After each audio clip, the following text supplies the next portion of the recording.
Let's get close, but not so close. Quarantine. You can share from a distance. Quarantine. You know we want to see each other. You'll have to stay in your quarantine space while we talk.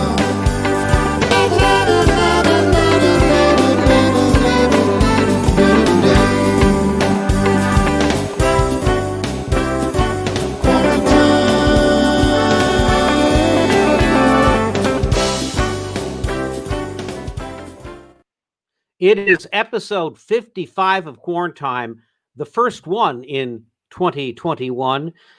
We began this really 3/4 of a year ago when a virus was raging, and the question was, what would our response be to that contagion?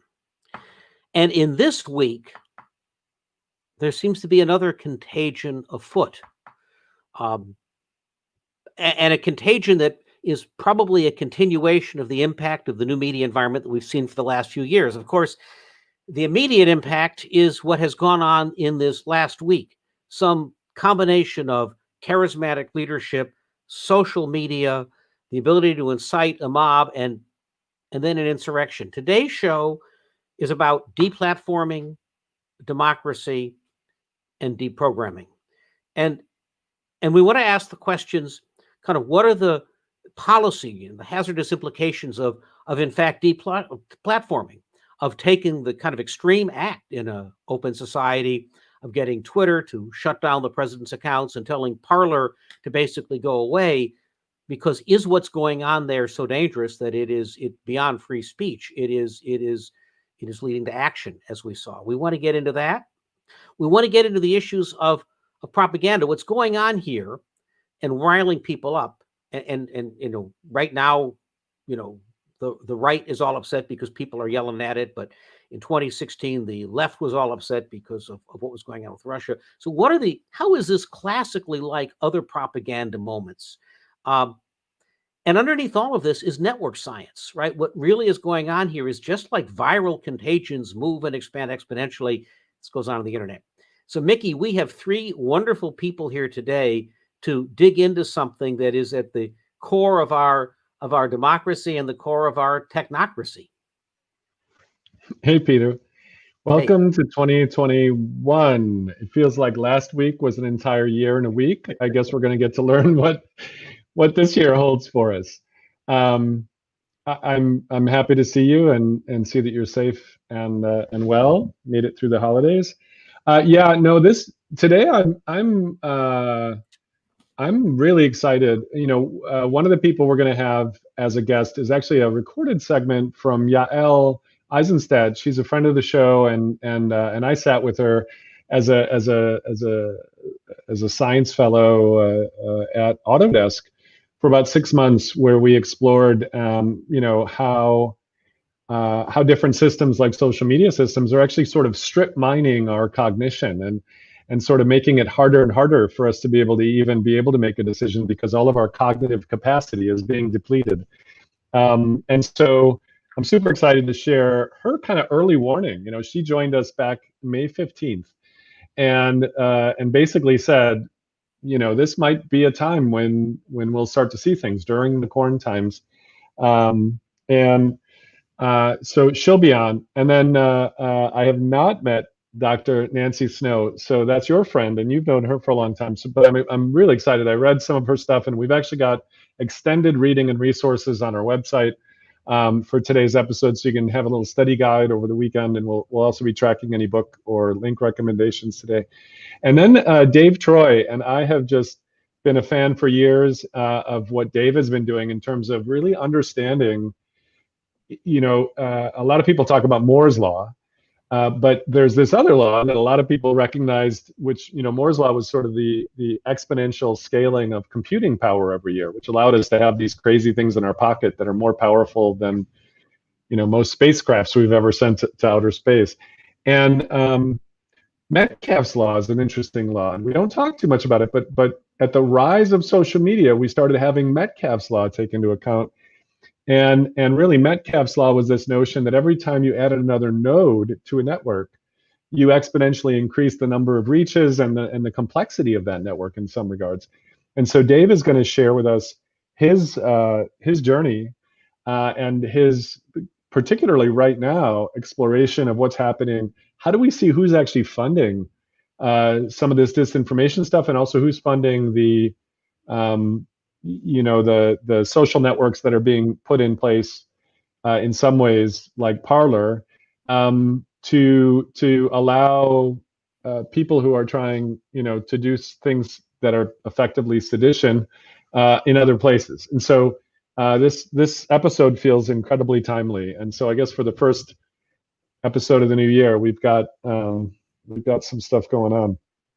Why don't we begin with Dr. Snow? Yael, by the way, the piece of Yael we're still editing is uploading. I want to introduce you to Nancy. Hey, Nancy, how are you? Great. Hello from Tokyo. Let's bring her in. Hi there. Hi. Well, you and I nice met. To see you guys. So great to see you again. You and I met about 20 years ago.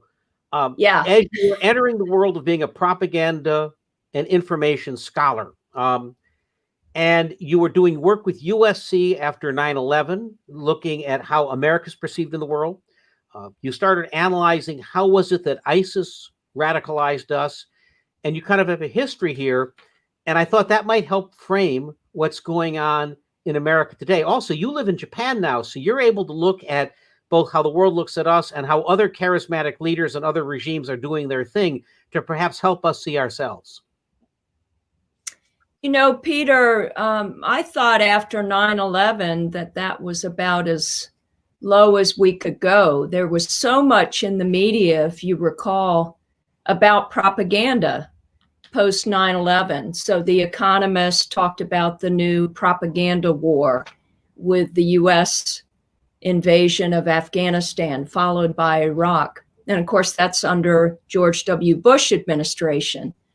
So there was a feeling then that information war was here to stay, but it was very much top down, manufactured by the government. That's the way we saw it, because those were the days of the pre-social media.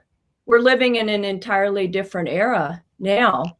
But if I look at using outsider eyes, I was so struck, obviously, as an American living abroad, my emotional reaction to what was playing out. I woke up to find out about what had happened with the rush on the US Capitol.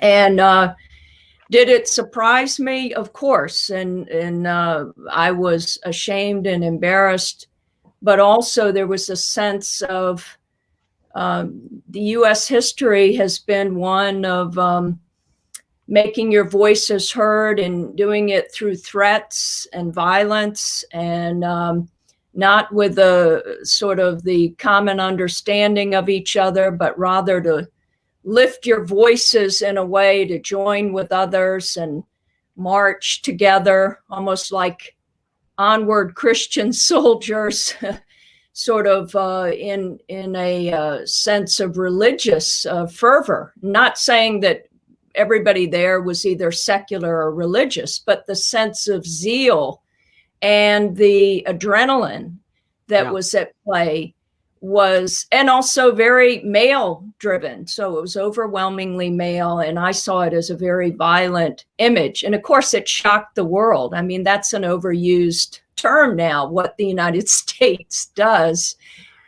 continues to marvel and at times shock the world. But yeah. Well, I was going to just, if we look back at this, because, when somebody feels self-righteous, there are positive self-righteous moments in our history. When we march and we bring about change, we never much like violence in retrospect, but there was something about this behavior here that, classically looked like a charismatic leader and his riled up crowd, right? And, as I was reading about what happens in these cases, I was struck that when I've been looking at a lot of dictator stuff lately, right? Like, it's really interesting to see how was it that Mussolini spun up he took like a republic, got people riled, and people were worried, and then he created this charismatic thing. He got very people excited, and like fascism was kind of like cool going on there, right? And then of course Stalin on the left did this in Russia, and when Stalin died, Khrushchev had to call the leadership together and give a secret speech on the dangers of charismatic leadership. And I'm just wondering, from the left to right, what is it that we can learn, or can you explain kind of the stuff that went on and what we might learn from it, kind of from the history of teaching propaganda? You know, Khrushchev was really calling out Stalin as the sole responsible party for this cult of personality. And what I think is important is that we understand the sociology of cult of personality. You can't just look at it from the top down, but you have to look at it from across and wide and bottom up. So it's not just Trump saying, I will be there with you. Of course, physically, he wasn't there at the Capitol. He didn't march with them, but they were a targeted group, and then they empowered themselves and each other. And it became this union really of brothers and sisters in this moment in time. And this is something we have to recognize that we're all vulnerable to. I've been saying for years, when Trump really came on the national scene as a political figure, I would tell people here in Japan that he was more of a symptom than a cause. And so he's not just part of this top-down cult of personality, but rather, again, it's something within us that it could be related to this idea of feeling disenfranchised, and part of it could be technology-driven. And so we're reaching out to each other. And you respond emotionally. And that's what we saw too, if you listen to the rhetoric, and I saw snippets of it, but it was the emotional speech and then the emotional response. And the two really have to come together.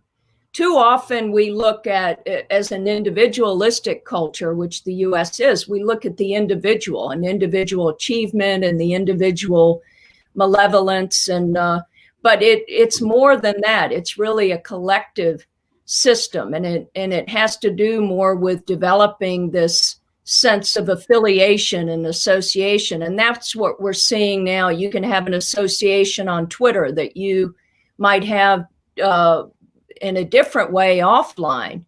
So I think that, we have to go top down, bottom up. And we've seen stuff both on the left and the right. I mean, obviously, an awful lot of people might maintain that much of the irritations come from the right, but cancel culture on the left is a reinforcing echo chamber. I think it was a smaller signal, right? Was Antifa an organization to cause violence, or was it just a set of ideas? And in a way, from an intelligence point of view, because it was a little bit mushy and you couldn't see was it a specific plot or was it just violence? But I mean, there was something going on there. Here, we saw a much stronger signal. And the other thing I wanted to ask you about is what we saw here was kind of a rapid radicalization, right? We saw alt-right things, we saw Proud Boy stuff, but it metastasized. And now there's kind of a reckoning. And you could argue that the US ignored this for a while. You studied ISIS radicalization, which was radicalization in the era of social media. Because you wrote a paper about that. Is there stuff we can learn from that might then help us frame this?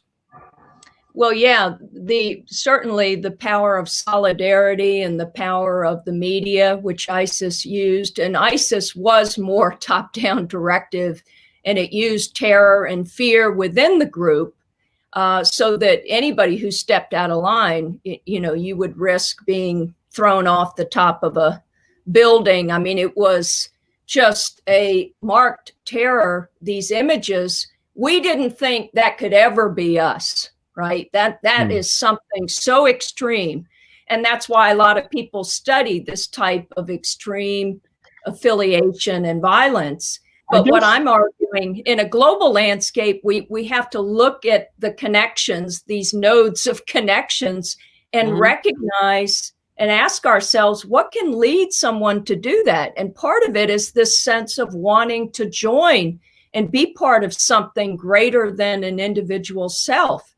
We celebrate that all the time, but we condemn the extreme, and without really trying to get inside to the minds and the collective mentality, the personality of even the culture. Because there is a cult of personality there within ISIS. You have that, and then you've also got, you've got the exploding of an idea. Some people call it a big lie, right? But I mean, a core of this was certainly the election was fake, which riled people up. And if you believe that the election wasn't real, you're very self-justified in doing these things. And then just behind that is a belief or the use of language to say, well, the side that won, they must be socialists and must be bad. It's a reinforcing thing. It's an existential threat. There's a somehow picking on weakness to convince people of an existential threat that then allows any means. Well, I want to question this just a little bit, and I mean, I'm not questioning the thing, but I think that this is an evolutionary trait that all humans have. It's not a left or a right thing or whatever, and evolution is not necessarily like a rapid thing. It doesn't. My brain isn't twice as big as my grandfather's brain, and I don't have an extra hand to handle like plugging in my earphones. Maybe I could evolve 2 little hands to plug them in or something. It takes a long time. And I think the difference is almost the shear layer or the pace layer between what we've evolved for in small tribes and in communities, and the rate at which social media has amplified this, or the rate at which, obviously in World War II, we had radio and we had television, and that was evolving at a different rate. And I guess, Dr. Snow, I'm really curious about, like, in your long journey of sort of studying propaganda and diplomacy and seeing these different examples, what are some underlying either patterns that you find over and over again? Like, what are the architectural patterns here that we can pay attention to, if that makes sense, or that you find that you look for? Sure. I actually started to see these patterns more when I left the United States and moved to Japan. First, I was a Fulbright student in Germany, and then I became a Fulbright professor in Japan. Now, what do these two countries have in common? Their history of having their own cult of personality societies. In the case of Japan, it's stunning here. If you can think of a place that is seen as a very peaceful country, it's a part of the nation brand of Japan now. And the Japan's constitution is referred to as the peace constitution. Of course, there are debates about that, but the fact that Japan has now recognized this not being aggressive in war, not going to war. It has a sizable military, but it's referred to as the self-defense forces. So at the end of World War II, the Japanese people living under an imperial military regime heard the voice of the emperor, many of them for the first time on August 15th, 1945. Marking the surrender of Japan to the Allied forces. And who could imagine then that we would live in a time today in 2021 where we cannot even fathom ever having a war with Japan or Germany? I mean, I don't know how that would happen. So how did we get there? As you say, it's evolutionary. Well, it happened to be a re-education program. And the U.S. had its fingerprints all over the Japanese constitution, but it didn't happen overnight. It was a gradual acceptance and pragmatism, really, to saying, hey, that didn't work very well for us, and we were defeated, and now we're going to change. Well, we're not going to really see that same type of response to what happened over the last week. I don't think there's going to be, okay, I'm going to pick up my marbles and go home now. If anything, it will go even more underground. And, you know, as far as I was just checking the news headlines. I know you asked me a big question, which is like a big paper to do, but I am struck though, and I want to sort of project this, not knowing if it will happen, but I'm struck at the juxtaposition of the NRA declaring bankruptcy. Of course, it will reformulate, it says, in Texas, leaving New York, going to Texas, will become a nonprofit in Texas. Donald Trump has been declared in a way as politically, morally bankrupt. He will then reformulate in South Florida. And what will it become? An alternative media, an alternative internet? I mean, I don't think we should rule anything out because he's not going away. He's been defeated in Washington. Washington doesn't want him now. New York doesn't want him, but he's not going away. He has too many adherents. He has a congregation.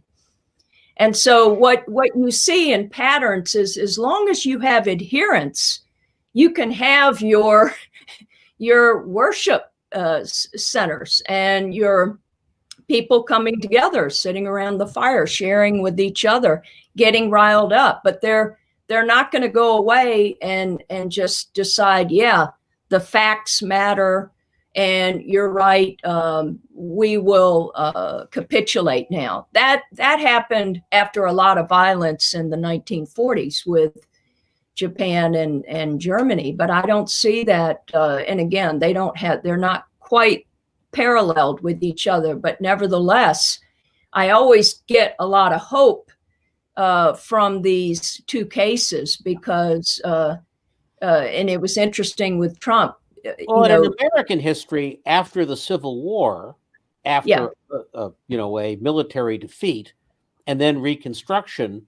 I mean, that was more like Germany after World War I. It was a grievance, and then there was the whole lost cause stuff that then led to Jim Crow, that then led to a flaring up, and then it went away mid-century. But in a way, we're seeing that. And, the frightening contemporary word that's used is insurgents, right? When we kind of did to Saddam what happened after World War I, there was an insurgence because the adherents were like they had to pop out somewhere. Is there something in the core myth of America or the American story that if we start moving towards economic progress again, or we create hope for next generation, is there a WPA-ish kind of dawning, which is also a key part of the American story, that can be kindled here? Because this becomes both a dark and partisan conversation, as opposed to one that's, like as Bowling Alone points out, that you could actually rebuild social capital. Well, Peter, though, I mean, the only thing is that this is actually part of our story now, right? This next few weeks, next month, next year, I don't know how long the next week is going to last, if it'll last for 5 years or what. I don't know how long 2021 lasts, but this is part of the American story. And I think a part of this is to say, okay, come down a little bit on that giant ego that you have of the world's policeman and whatever. How do we, because I like your question, Peter, and Dr. Snow, if you can help us with this, how do we understand, accept that kind of a story? And how do we tone down the feedback loop to actually tell a better story? Like that we learned from this, or that something happened that actually becomes part of our next origin myth. I'm just curious, because you've looked at it for how Germany has its own now sort of re-origin myth after World War II, and so does Japan. How might we do that? What are some possible ways that seem to work for that? I think we have to do a lot more soul searching within, because I remember after 9/11, there was this expression of kind of chickens coming home to roost, around the world. Now America will see the way that we receive America on this end. And it's not all good. It's not all Hollywood and Madison Avenue. It's a different type of persuasion. And so I think if we recognize, for instance, that propaganda, the U.S. is a centerpiece of propaganda in the world. We've tended to associate cults of personality and propaganda with authoritarian regimes and authoritarian closed societies. And we do this at our peril if we don't recognize that democratic societies, or more democratic societies, have that tendency within. And I think what appalls a lot of people around the world is, again, this level of violence. There's a lack of the civic society. Yeah. I mean, in Japan, it's not a perfect society either, but it's, compared to the US, it's incredibly safe.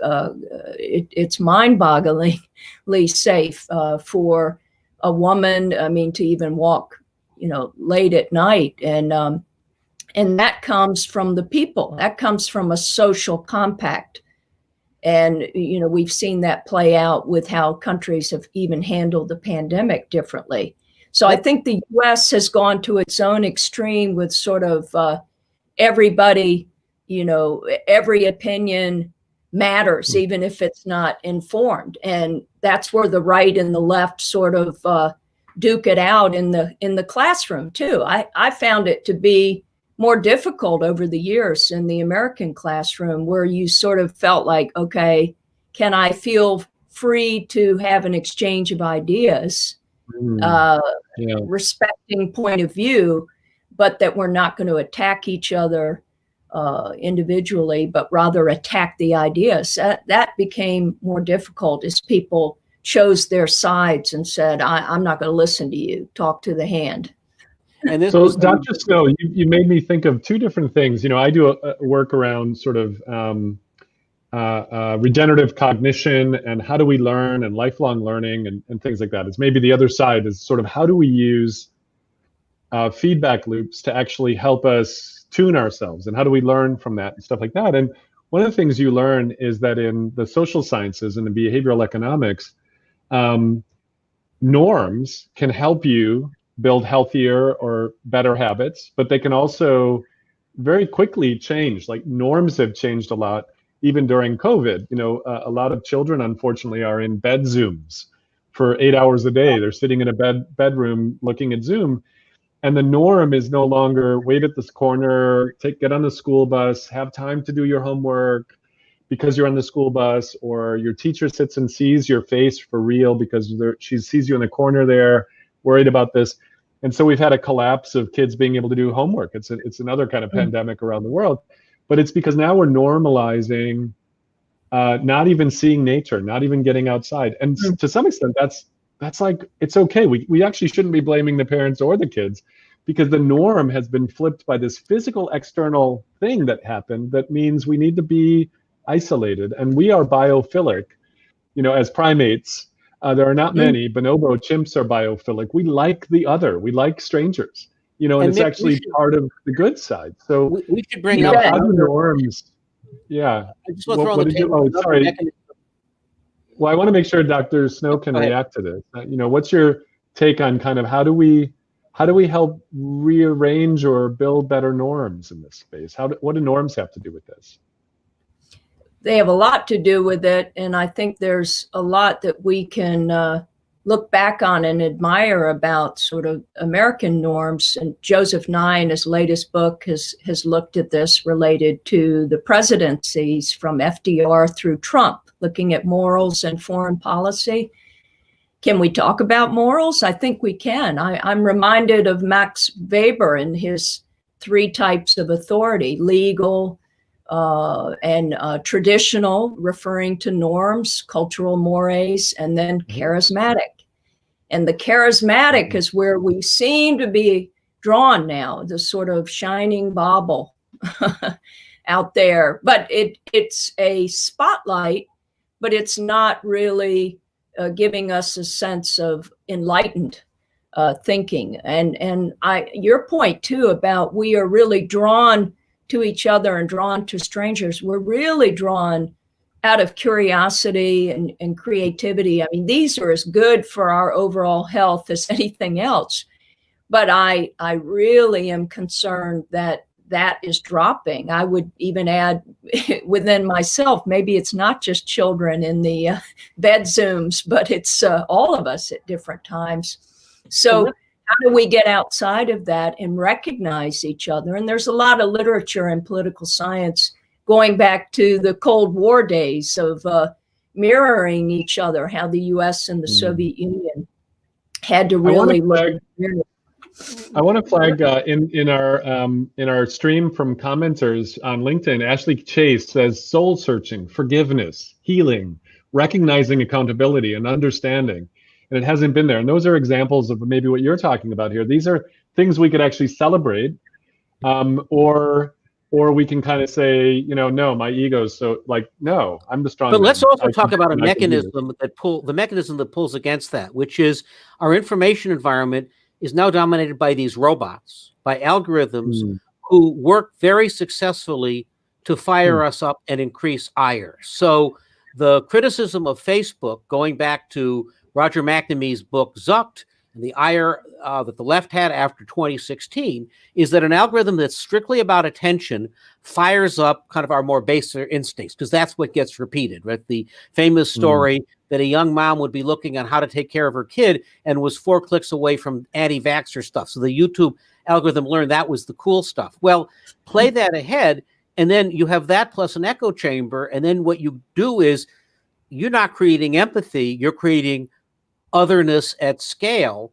And you know, the American democracy always had some balance between community and liberty, and it could well be that this technology we have is whacking our balance. And that's a little bit of what we're dealing with. Mick, we have our Yael segment ready. Okay, and we'll bring Dr. Snow. We'll bring you back in. I'll do a little setup for Yael, but maybe we can go right into it. So thank you, Dr. Snow, and we'll have you come on back. And we're also going to have Dave Troy come on in, but we'll do this little segment with Yael just to frame it. So Yael is a friend of the show. She is a CIA analyst. She also was an advisor in the White House to Vice President Joe Biden during the Obama administration. She actually was asked by Facebook to come in and actually protect, you know, the elections in 2016. And she has a really interesting story. And we spent some time together after that to see how technology, you mentioned algorithms, how it might be used for good. But actually, we wanted to flash back to May 15th and our episode where she was saying, we better watch out. This is going to be a tumultuous year ahead. And this was her experience. So let's go to Yael and have her give us a taste of what her experience is in this space. All of us have somehow ended up in the world of kind of black ops and systems that work against us that you have lived in. And you've also spent some time in the tech industry, and you also worked with Mickey at Autodesk.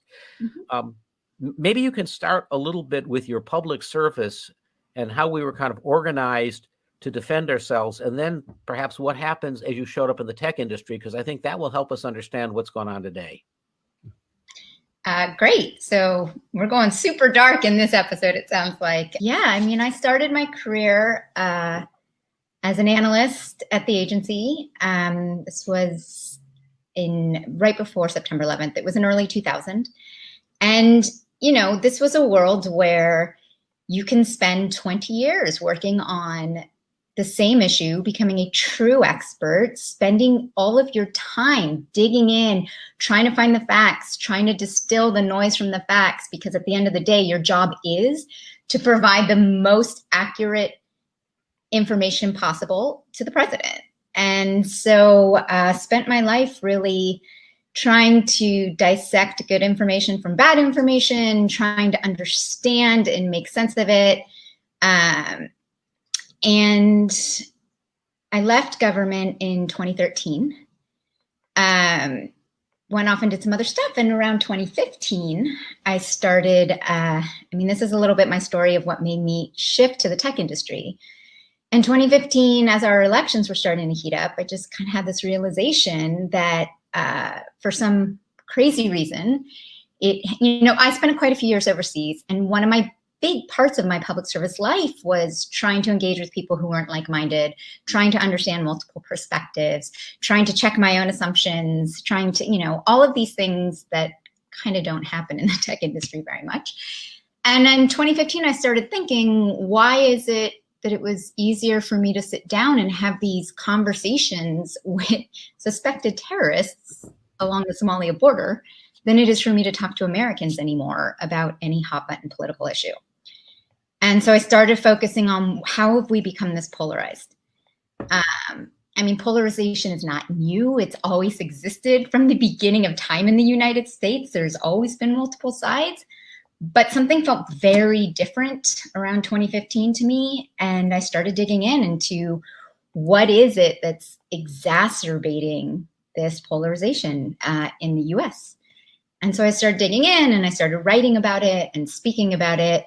And then Facebook called and they asked me to come head a new team, the head of elections integrity operations for their political advertising side. And to me at this point, I had really started to believe and say publicly that it seemed to me that social media and the way their businesses are run and the way their business models work are actually starting to become one of the biggest harms and threats to civil discourse and therefore to democracy. So if you're going to offer me the opportunity to come try to help you fix that, it's impossible for someone like me to say no. And so that's how I ended up at Facebook. So, I was brought in. It is interesting. They made the final offer to me 1 minute after Zuckerberg hearing ended, the Senate hearing that has become famous for some of the terrible statements, like a senator asking how they make money. So it was right when they were completely underwater for the way they had allowed Russia to interfere in our election. So I was going in under that backdrop. And before I said yes, I didn't need this job. So I was very clear. I asked a lot of questions of the recruiter and said, this is how I work, and don't hire me if you don't mean it. And the way I work is you have to understand how you got here in order to understand how to fix it. And just to kind of be high level, and I can go more granular if you want, that was actually one of the most interesting things to me is nobody wanted to look backwards. I'm sure there were probably teams. Listen, Facebook is a huge company, and I worked on the business integrity side, which is really their advertising side. So there's also all these different silos, but from my team, nobody wanted me to have the conversations. Actually, I shouldn't say nobody at the higher levels. I think people at the lower levels were really passionate about trying to do the right thing. But the higher levels, there was no appetite for me asking questions. For me saying, well, not what did the Russians do, or did the Russians hack the elections, or did the Russians do X, Y, or Z? To me, I was asking questions of, what is it about this platform? What is it about our society? What is it about Facebook that made it so easy for this to happen? That made it so easy for manipulation to spread, made it so easy for outside influences. And so those were the conversations people didn't want to have. You and I were joking earlier. One of the things that always drives me a little bit crazy is when people say to me, or not to me, I'm sorry, when Facebook says, whether it's Mark Zuckerberg or whether it's Sheryl Sandberg, they love to say, we're so sorry, we're going to do better. We couldn't have known this was going to happen. Nobody could have known this was going to happen. But now that we know, we'll do better. And I like to argue, well, actually, there are people who could have known this was going to happen. I guarantee you a big crop of people that worked at the CIA with me and who had studied the Soviet Union all through the Cold War could have told you this was going to happen if you had ever actually engaged with true experts, or if they really understood how Facebook worked in early days. And in fact, we had a KGB defector in 1985 specifically tell us this was going to happen. Actually, we have him with us today. So against this background, let's now take a look at this tape from a KGB defector in 1985, laying out what he thought might just happen in America in the following couple of decades. to change the perception of reality of every American to such an extent that despite of the abundance of information, no one is able to come to sensible conclusions. It's a great brainwashing process which goes very slow, and it's divided in 4 basic stages. The first one being demoralization. It takes from 15 to 20 years to demoralize a nation. The demoralization process in the United States is basically completed already. Most of it is done by Americans to Americans. A person who was demoralized is unable to assess true information. Even if I shower him with information, with authentic proof, with documents, with pictures. So the next stage is destabilization. This time, and it takes only from 2 to 5 years to destabilize a nation. It's what matters is essentials: economy, foreign relations, defense systems. The next stage, of course, is crisis. It may take only up to 6 weeks to bring a country to the verge of crisis. You can see it in Central America now. And after crisis, with a violent change of power, structure, and economy, you have so-called the period of normalization. It may last indefinitely.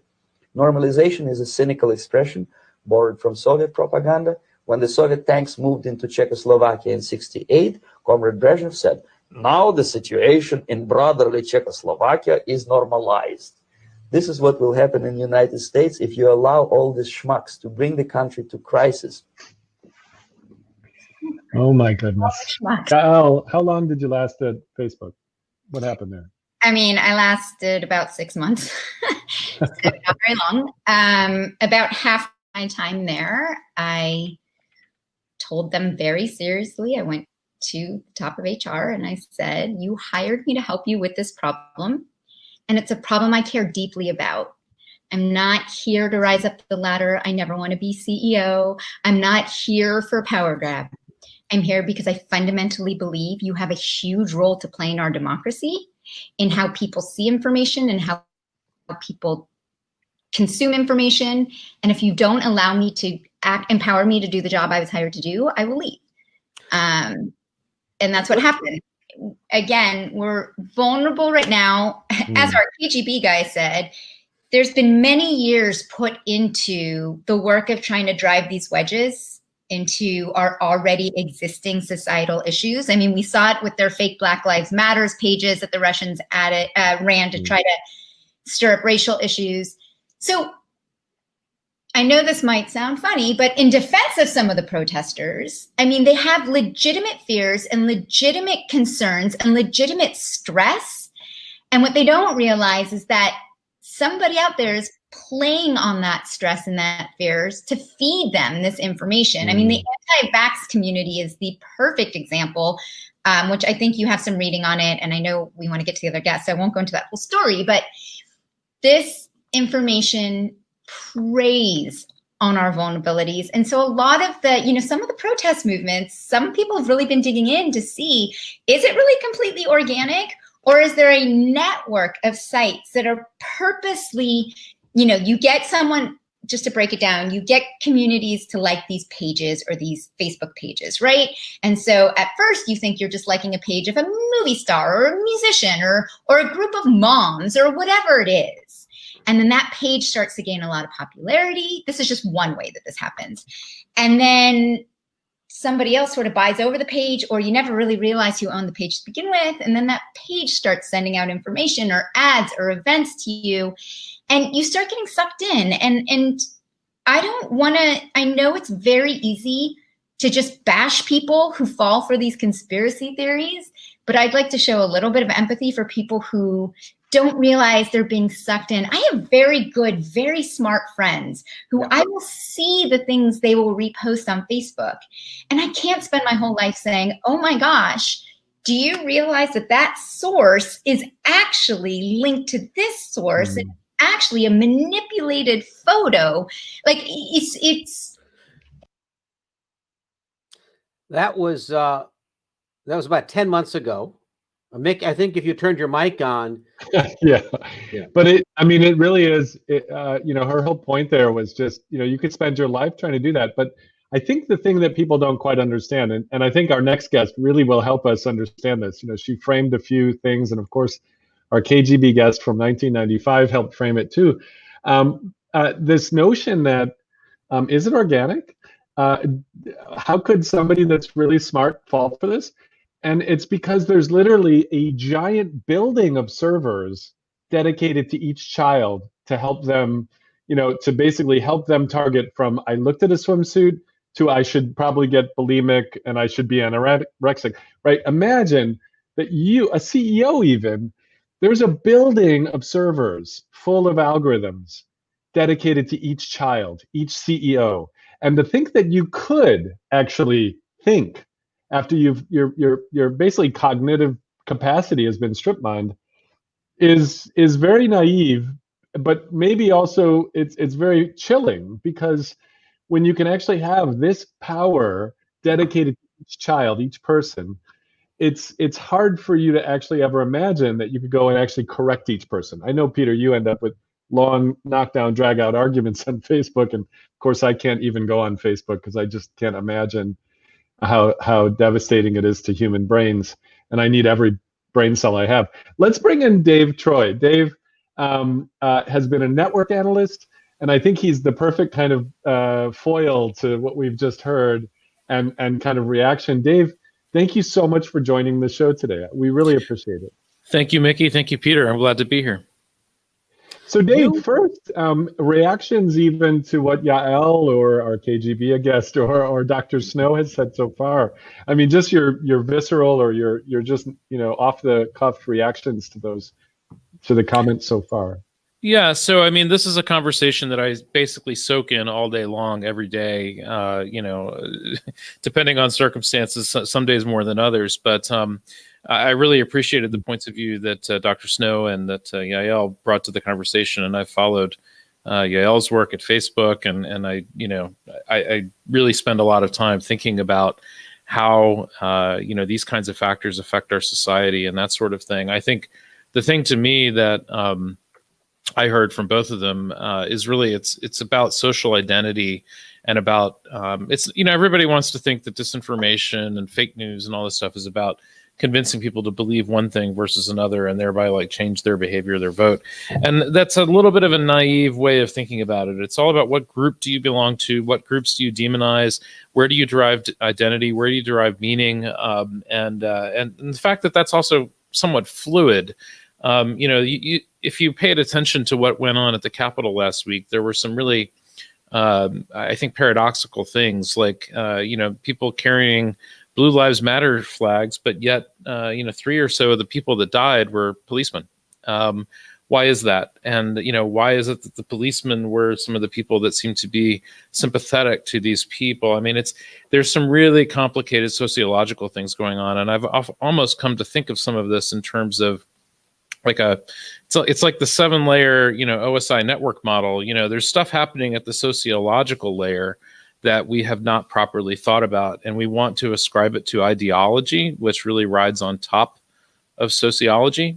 And I think that if we thought more carefully about the sociology and about how we as humans can have our neurology manipulated, we would be a little bit more insightful in terms of how we interpret ideology. So, there's a lot obviously going on right now with respect to, the things that happened last week and, the final adjudication of this election and that sort of thing. And I think that it's broadly misunderstood. And the biggest insight that I've probably, personally been able to bring to this is really digging deeply into the study of cults over the last couple of years. I've been working closely with a guy named Steve Hassan, who is perhaps maybe the leading expert. He's now Dr. Steve Hassan, by the way. He just got his PhD at age 63 or something a couple weeks ago. And he has come up with a quantified model for understanding undue influence in the context of, legal proceedings and that kind of thing. So this is a social Steve Hassan, if I remember correctly, Dave, was a Moonie when he was 16 or 17 or 18. He was recruited into the Moonies as a young man, and spent a few years in the Moonies and became totally devoted to the Moonies in the early 70s, and then ultimately ended up in a van accident that allowed his parents to kind of help him get out of that. And then after that, he became a leading cult expert who's helped a lot of people escape from cults. So Dave, tell me a little bit about you. Who are you? And what's driving you right now? You just mentioned some of the work you're doing with how to help people that have made it out of cults, but I remember just years ago even some work you were doing around sort of almost network analysis of social networks to understand who the actors were, what the verbs and nouns between them were. Give us a little bit about you. Yeah, so I'm a technology entrepreneur. I started my first tech business when I was a teenager, started an ISP as a young man, and have been, in the technology world since about 1984 or something like that. I'm 49 now, so I've got a lot of years under my belt, though I did start young. And so this has been an interesting journey. I've built and sold a couple companies, and what that's kind of led me to is, being very interested in kind of, new entrepreneurial opportunities, but also really understanding kind of how the world works. And so in 2007, I started getting involved in visualizing social media data. And at first I was kind of interested in geography and where people were using networks like Twitter.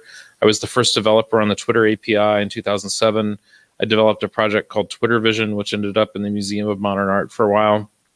I remember Twitter Vision. Yeah. Yeah. And so I was very interested in that geography, but then I realized that that was interesting, but I was more interested in the network aspects of how people were forming cliques in the context of these social networks. So I started monitoring LinkedIn and Facebook and Twitter to understand how communities formed in the context of cities. And I did a TED Talk in 2014 that got a lot of traction, and I ended up traveling around the world talking to a lot of people about sort of network constructs in the context of cities.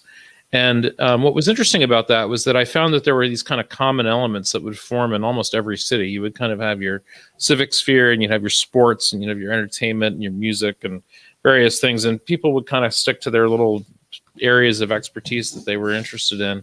And there were things that cities shared in common, and there were things that cities had that were different. But what I started to see in that was that there was a real opportunity for manipulating society, I thought, in a positive way, because there were these interesting disconnects. Like I noticed, I live in Baltimore, and I noticed that in Baltimore, there were these really broad disconnects between what I would call sort of white geeks and young black kids. And I thought, well, gee, we could fold those networks in on themselves and potentially, build some understanding and make the city better and that kind of thing. And so I was kind of advocating for what I thought was kind of a utopian, well, maybe not utopian, but a way to make things better. And what I didn't realize was at the same time, there were folks like, the people at Cambridge Analytica who were starting to use the same kinds of exact mappings of society and the kinds of understanding that fashion is the same thing as your clique and that kind of thing. To manipulate people by behavior. And so I started to learn a lot about psyops and, manipulating societies for negative reasons and what Cambridge Analytica was doing. And so I started speaking about that quite a bit in 2017. And since then have become kind of an expert on, psyops and cults and behavioral manipulation and all that. So you're describing a little bit of the journey of social media from its idealistic moment of democracy bringing them together to its fracturing.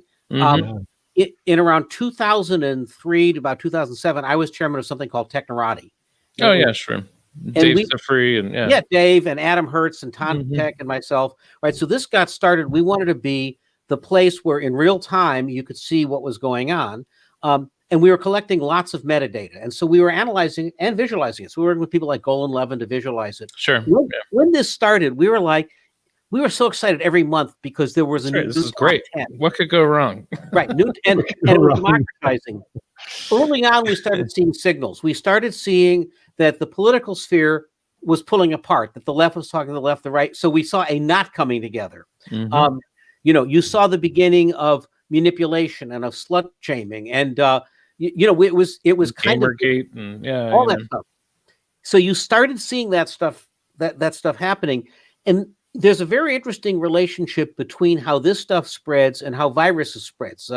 This contagion model, right? I agree totally. Yeah, that's a big parallel I've been carrying around this year. And so this must be a lot that you're seeing, right? What you're seeing is, very powerful supernodes that spread. One of the interesting things, for example, in this whole vaccination bit was the public health community, the people who are supposed to help our immune systems. They didn't know they were fighting a war, so they did not inoculate themselves for information warfare, but the anti-vaxxers were organized. They were fighting a war. So, guess who won? And can you help us unpack that kind of stuff? Yeah, well, I mean, I think it's really difficult to kind of, describe to kind of lay people, because one of the things that you have is that there's a lot of people that are kind of what I would consider to be play acting almost, like they are taking a position for the purposes of stoking a counterposition to sort of what the mainstream thought is. Yeah. So there are, in the disinfo community, we often call that LARPing, because it stands for live action role playing, and people basically are adopting positions in a bad faith context in order to stoke division. So, like, if you consider the situation at the Capitol last week, there were people there who were adopting certain positions with the goal of getting other people who actually do believe those things in good faith to show up, that kind of thing. So there's just kind of a seeding factor. And so I feel like that there was a lot of that kind of stuff that was going on over the last, 10 years or so in various contexts. Some of it is powered by foreign, campaigns. Some of it is people acting domestically for various reasons. Some people are doing it for the lulls, just for the laughs of it. So it's this complicated mix, I remember back in maybe September, November, you started unpacking on Twitter who was funding Parler, and I just was like, oh my god, and I didn't know I had never heard of Parler, and I think I first heard of it because of you kind of exploring it from a network standpoint, and like who's actually behind funding that.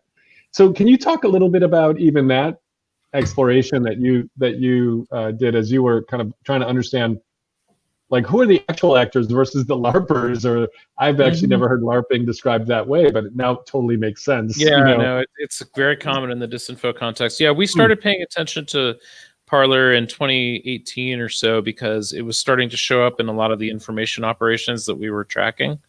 And when I say we, it's me and a network of disinfo, people looking at things that are going on. And what we saw was a high degree of page rank amongst those information operations towards Parler. So we thought, Parler is a thing they care about. Why do they care about it? Now it didn't seem to be getting a lot of traction, so we didn't do a lot of work on it at that time. But over the course of the next, 18 to 24 months, it became clear that was where they were going to invest a lot of energy. And when the chatter started going up about it in like mid 2020, we dug into it in some detail and, started looking at the founder and the founding story. And turns out the founder is married to a Russian woman. And not that there's anything wrong with being married to a Russian woman, but what we found was that there was this kind of improbable founding story where he had been traveling in Russia. The amount of money that you would kind of need to start something like that didn't really add up with what this public story was. And so, we dug into all aspects of it, as well as did a bunch of data research into kind of who the initial folks behind it were. And it was all these Russia-aligned operatives. So I put out a tweet thread in mid-November that, went totally viral because people were like trying to understand what exactly was going on with this. And none of the press accounts really made sense. And what I was saying actually made some sense. And then the next day, the Wall Street Journal put out a piece saying that it was mostly funded by Rebecca Mercer, who is, not exactly distant from foreign info ops. So that kind of made sense. And so we're still trying to get to the bottom of that. And obviously Parler got taken down last week. So we're still, trying to figure out kind of like what the real truth is behind Parler. But, at the very least, Rebecca Mercer has taken credit for helping to fund it. And, it seems to be tied into the stuff that happened at the Capitol last week, too. So we're still getting to the bottom of it. Mohib, who's one of our technical producers, and I ended up spending a bunch of time on Parler in the last few months, evidently LARPing. And one of the things I learned about that community, how it's said that, like, it's more easy for the right to have a cohesive argument, the easier to frame one thing, but also easier to follow like a big idea. Whereas the left, being fractious and disagreeing, it's actually a little tougher to get them to believe in a conspiracy because they all disagree with each other. Okay, I found on Parler that my first experience was that someone would say, liberals suck, and then 8 million people say, that's absolutely true. They suck more than you think it's true. It's like there was a group thing. So one day, and Mohib, realizing that if you're going to make a piece of propaganda, you got to paint a piece of truth. He went on, and this was right when people were threatening to leave Fox because, and wanted people to leave Fox because they weren't right enough. So he created a fake Tucker Carlson account. He actually called it Tucker Carlson, and he announced that he was leaving for Newsmax. And this blew up on Parler because everyone was excited to hear this. And he just thought it was a joke. The next day he wakes up and it was in, what's the site that tells you whether it's true or not? Snopes. Yeah, one of those things, right? And then the following night, Tucker Carlson had to go on TV and deny it, which completely pissed off everybody in Parler because now he was tacking to the left. Right. Oh my gosh, I didn't know this. So actually, I'd love to bring Dr. Snow back on, and just sort of, I'm actually curious, can we bring her back on? Dr. Snow, you just heard Yael and the KGB agent. I know you actually were tuned in back in May and saw that. And Dave talking about this. What's your sort of just reaction to this stuff? As I listened to Dave and Yael, I mean, you all are really experts and you dig deep, and Peter has a long history of this too, and Mickey. And the problem is that something like Parler being taken down, to many people, that's going to be seen as, oh, that's a free speech violation. That's un-American. Remember, many people marching to the Capitol had that America First, the hats on, and they see that as a really almost a spiritual value, a sacred value. Yeah. So when you start to go into details, who listens to that? Who would even know about the founding CEO, much less care how much the guy in Russia had to start Parler? So that the problem is that we're kind of awash in information, but our attention spans to really understand the context, the landscape, they aren't there, even for very intellectual people. So I'm not just saying, oh, it's the unwashed. Dr. Snow, did you know what Dave just talked about? Did you have a sense of how deep this goes? Yes, I did. But I have never LARPed. I mean, that's interesting because if you compare that to what the State Department was doing after 9/11, and I can recall Karen Hughes and this rapid response media unit, they were having, real live Muslim Americans go online and actually try to engage in dialogue. And if they had somebody sort of posing, because that's what the receiving audience overseas would suspect, is that, oh, you're setting up these actors just to sort of talk our language. But the US government said, we can't do that because we'll lose all our credibility. And I think credibility still really matters. We've lost a lot of it with the United States. But remember in Iraq that we had, remember the Lincoln Group and Rendon and paying the payola to journalists to write pro-US stories. I used to, marvel at that because I thought it was such a violation, again, of the American values system. And now it's a norm asymmetry, right? Or not even a norm asymmetry. I guess, when I did work that was at Maya, that where we worked for DARPA and we worked for others. You realize the asymmetric threat problem, which is that if you actually believe in the rule of law, if you actually believe in science, if you actually and believe even in science as a religion. I mean, I think I was raised in the religion of science, and I maybe am always trying to get closer to understanding that. But it's not like anybody can look at a quark or a gluon or something and say, oh yeah, nope, that's what it does. Some subatomic particle or something.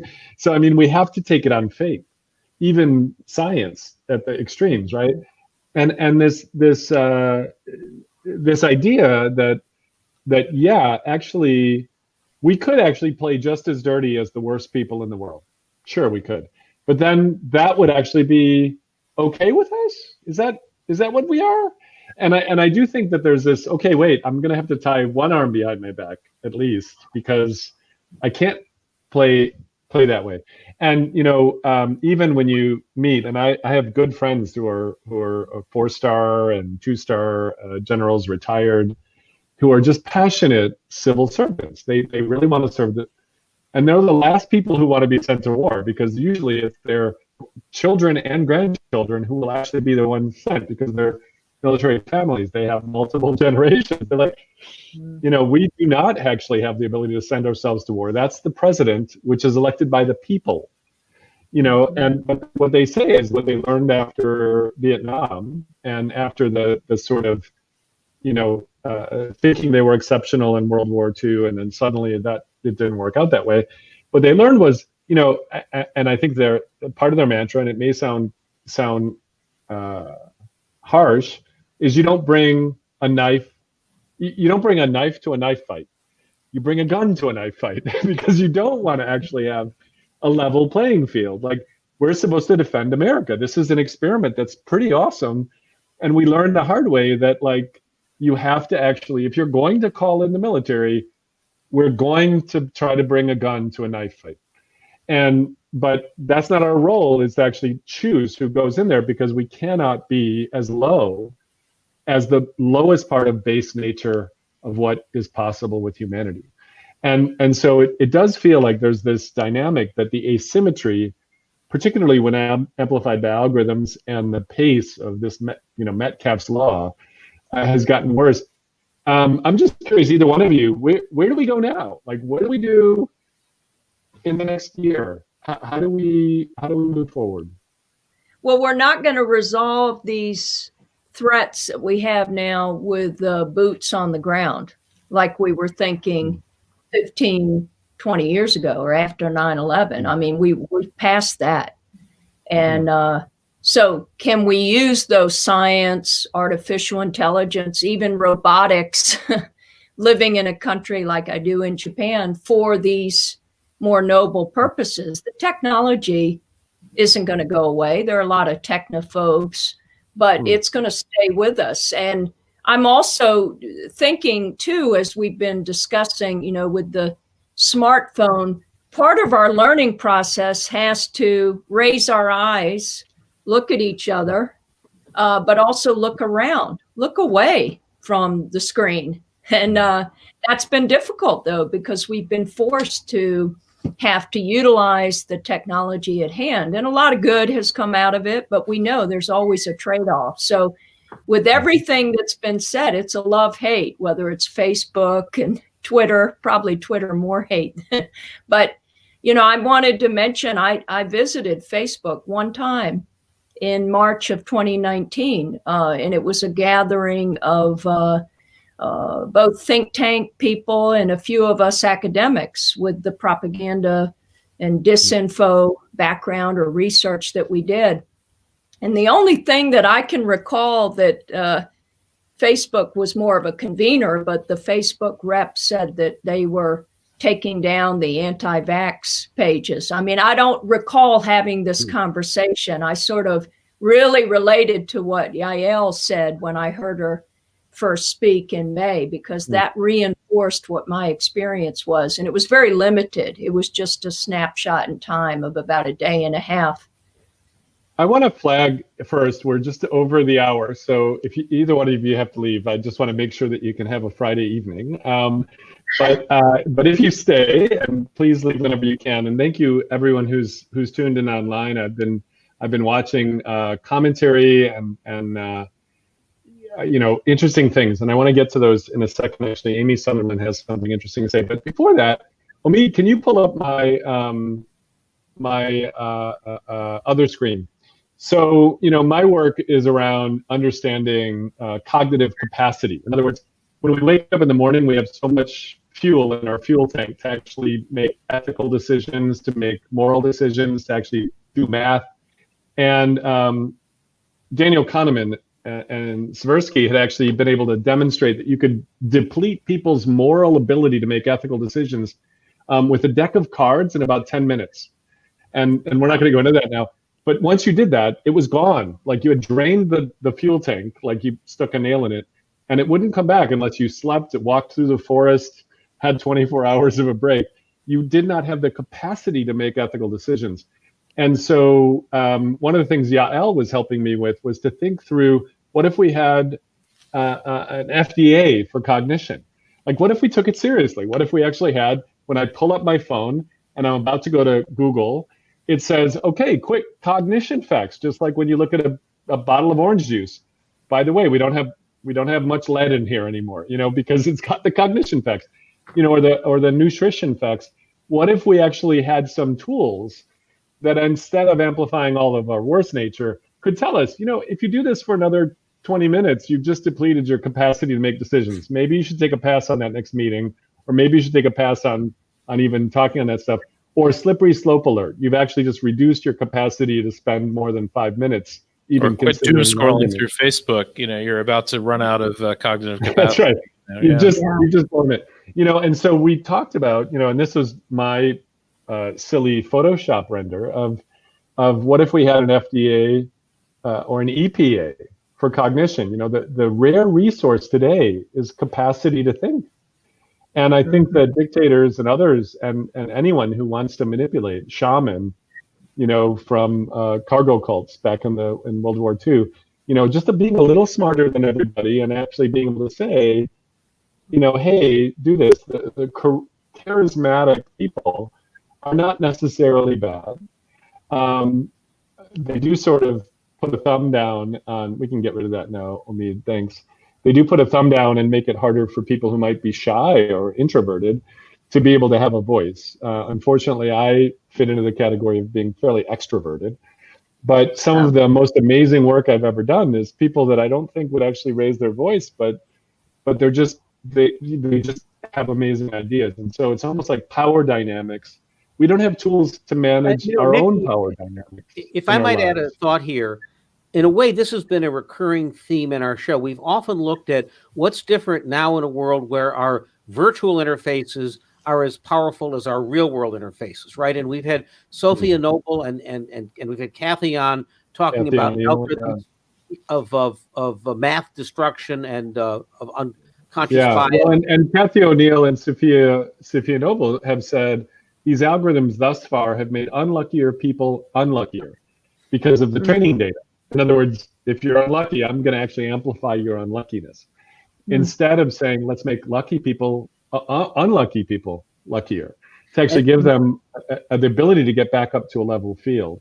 Right. And that's a very strong systemic response or understanding of what's different in a media environment that's amplified like that.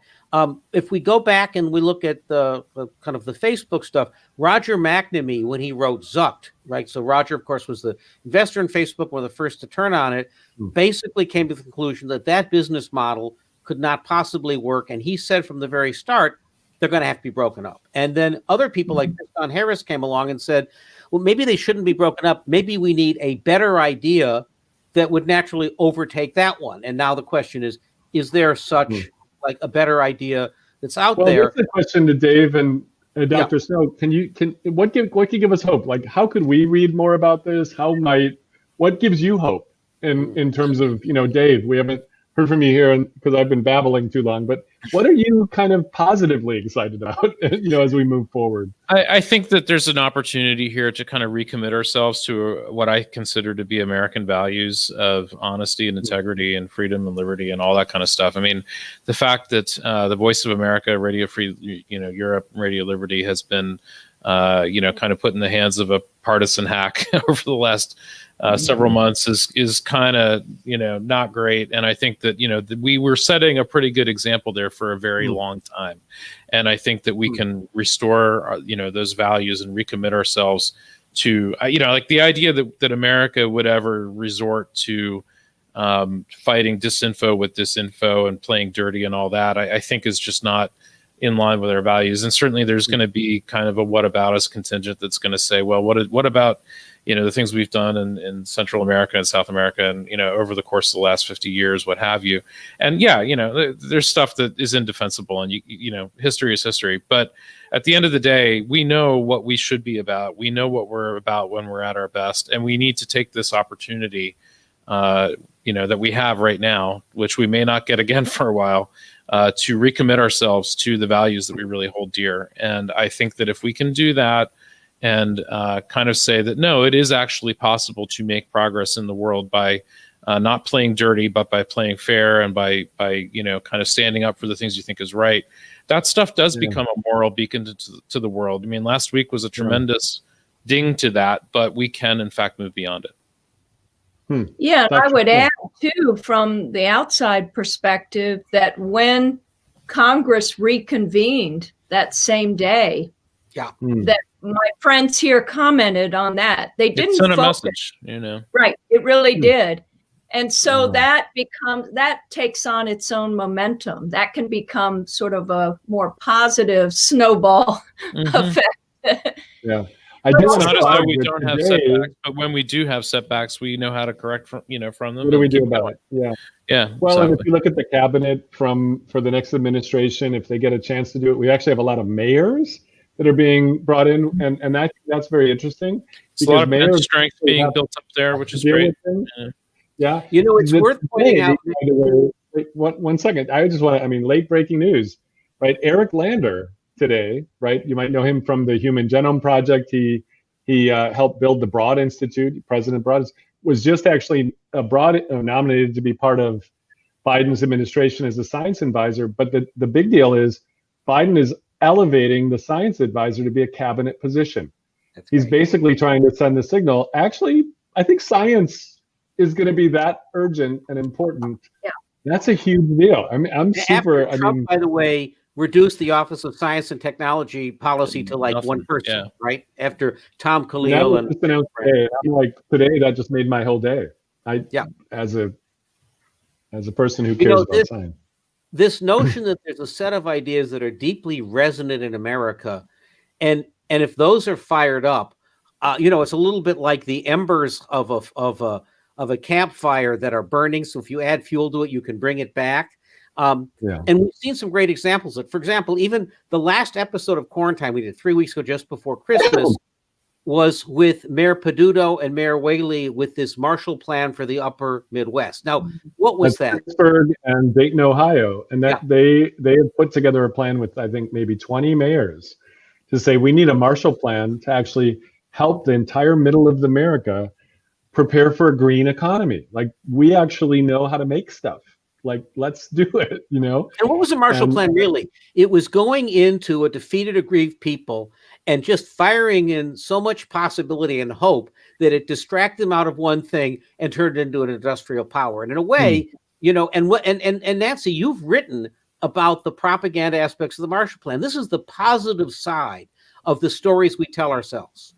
Well, I wanted to mention the great work of Sandra Schulberg, who's been in the film industry, the niece of Bud Schulberg, who did a Marshall Plan film series and actually helped to update and digitalize these films. And we held panels across the U.S. to this purpose. This was probably 15 years ago, but she's with the Independent Documentary Archive in New York City.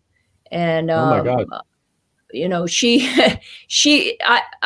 are just so many champions for sort of resuscitating our society, because the body politic has really been put on life support. And it can't be lost on all of us that we're already dealing with so much death and suffering and people having mental health issues. That it's like I said earlier, it's a lot to take in sometimes, all of this kind of comprehending these networks. But if you talk to people, we have these common values, and this is what, again, Nye has written about, many of us, and people around the world respond to that because they have shared values with that. But I would almost argue that, like, within the United States, the knowledge of things like the Marshall Plan and even the finer points of the New Deal are largely lost on people. And, they're maybe in some ways better known outside the United States. You go to Berlin, people know all about the Marshall Plan. You walk around the United States. I do think that's why I asked, like, So. what maybe if you could give us a little bit of a reading list or a little bit of a thing. I do know that I remember in education, I work in education quite a lot. One of the suggestions from a leader in education was just make the student ID a passport and require that within the 4 years of your college you use it. Would totally change things, because it turns out that people in other countries have actually seen other cultures more than we have in some ways, in terms of what it looks like to actually be there. What recommendation do either of you have for, like, if I wanted to read a book or see it, I want to go look at Sandra Schulberg's, Yes. recapitulate stuff. Dave or Dr. Snow, things I should read now. Give me a book club, quarantine book club, or things I should watch. Well, I was reminded of Richard Dawkins' book, Virus of the Mind. I think that came out in 1993, and I probably read it in 2000. And then Robert Putnam, whom I understand has a new book, but Bowling Alone was so... I think the new book's called Upswing or something like that, or yeah. Yeah, right. Because Bowling Alone was so pessimistic, and it was maybe the way I was feeling at the turn of the century. But I'm tired of pessimism. It's exhausting. It can be exhausting. Yeah. Yeah. And somebody on YouTube, Kathleen Paxinia, I apologize, Kathleen, if I'm getting your name wrong. Bring back civics. Yeah. Absolutely. Turns out, sure.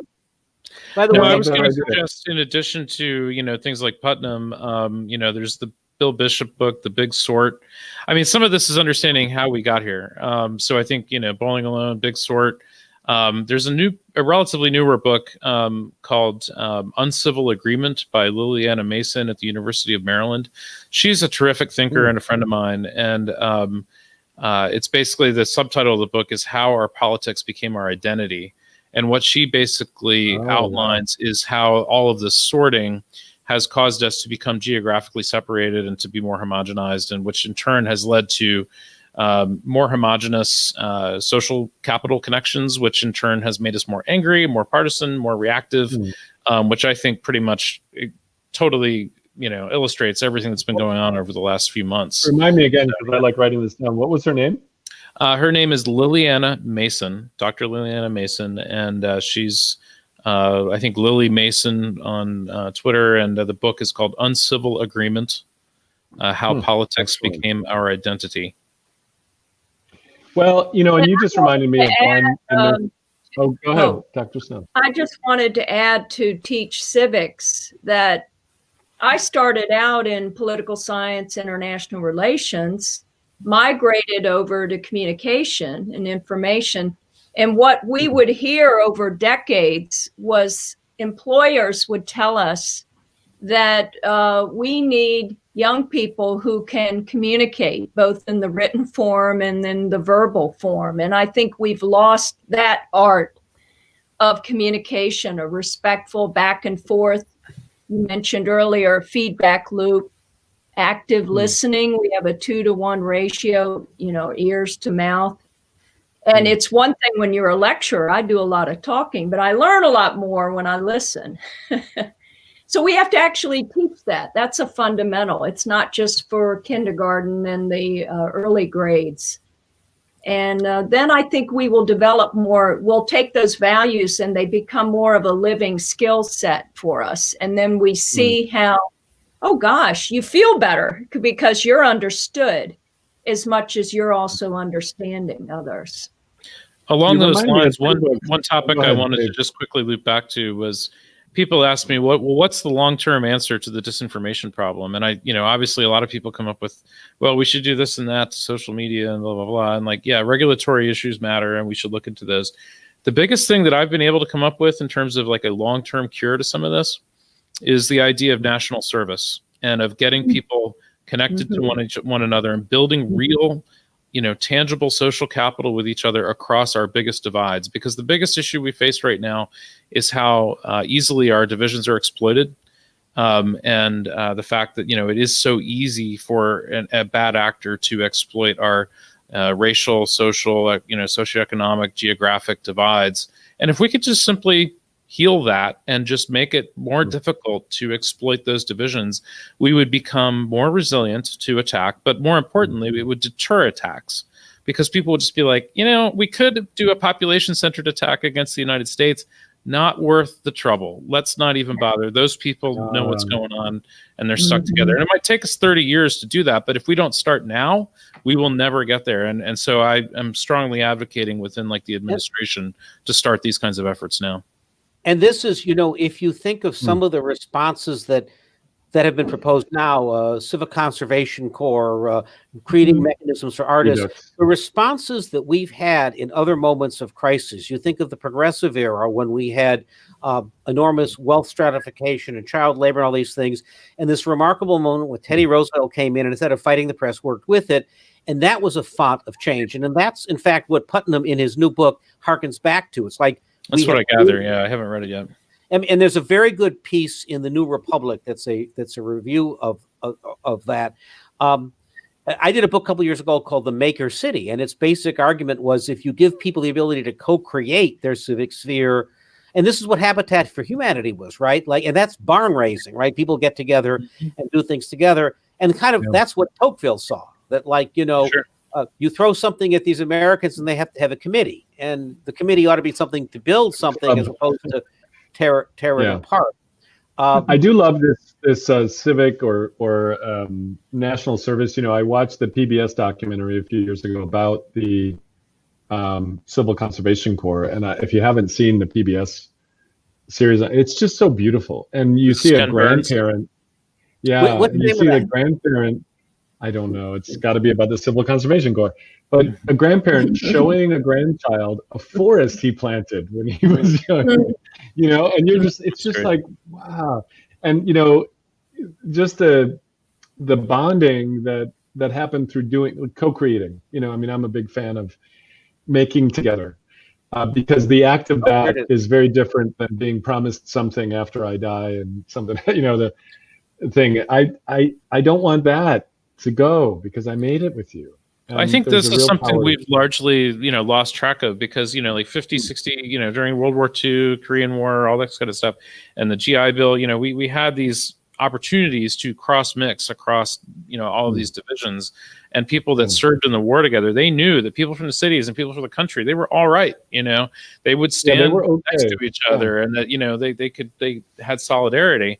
And we've kind of lost track of that. We've become so, segmented in our approach to the world, and our colleges and universities have become akin to fashion brands, and we've become so stratified. And military service has become something that other people do. Public service and government has become something that other people do. We've demonized politicians. There's no place where we can have a shared civic sphere, and all of our, democratic clubs and cities have gone away. It's just, we need to rebuild that fabric and invest in it. We have to admit, and I think it relates back to my Bedzoon comment about kids and students. I think a lot of people who understand cognition even, and who talk about, personality and whatever, and they're fairly self-aware. What they don't understand, even the people who do understand that, I find weirdly they don't understand how important context is part of our cognition. I am not me. I am me, and the three of you. You are your right network. Now. Yeah, exactly. I am that, right? I am Legion, and context is decisive. The room itself shapes my behavior. If I'm in a forest, I'm shaped. I think different things. I do different things. If I'm walking down the street, and so this was actually really elucidated well by one of the people who kind of inspired even the creation of Maya, was Herb Simon, Nobel-winning economist, who came up with the notion of bounded rationality. We can't have enough neurons to actually think all the things we think. We offload to invariance in nature. The ant doesn't have a ton of neurons to figure out how to manage a farm and fight a war and keep the anthill at 70 degrees. It's a pair of scissors. One blade is the brain running the rules. The other blade is the environment it pushes against, the physics. And the emergence, the joy, is at the intersection. And I think we have to really start recognizing that context matters. And these things, like go build a garden together at the corner of your block together, those are context changes too, which puts you into, I'm holding something, I've got dirt all over me. Oh, you do too? Mm-hmm. And now we have an identity of being in that moment, in that place.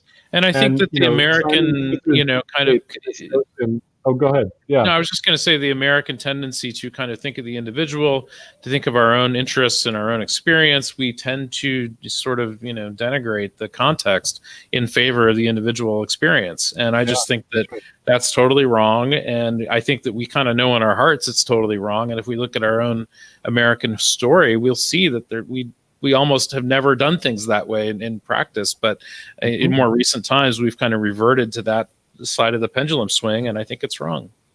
I would add to that then the work of Edward Hall, because I focused on intercultural communication in graduate school, and we would read Hall, Beyond Culture, and he was an anthropologist and a sociologist, and there's a lot of really good work there. And then Garrett Hofstede, who compares the low context, high context cultures. In Japan, we often talk about the need to read the air. It's like reading the room. It's like you walk in. I'm always the other here. Whether or not I speak Japanese, I'm still the other because I'm non-Japanese. So I have to always use these sort of extra sensory perceptions in understanding. And it's really taught me much more sensitivity toward other people and giving space and sort of honoring each other. It's a wonderful model, and it's something that we often don't practice. We use more of kind of verbal commands in the US. We use more of the extroversion.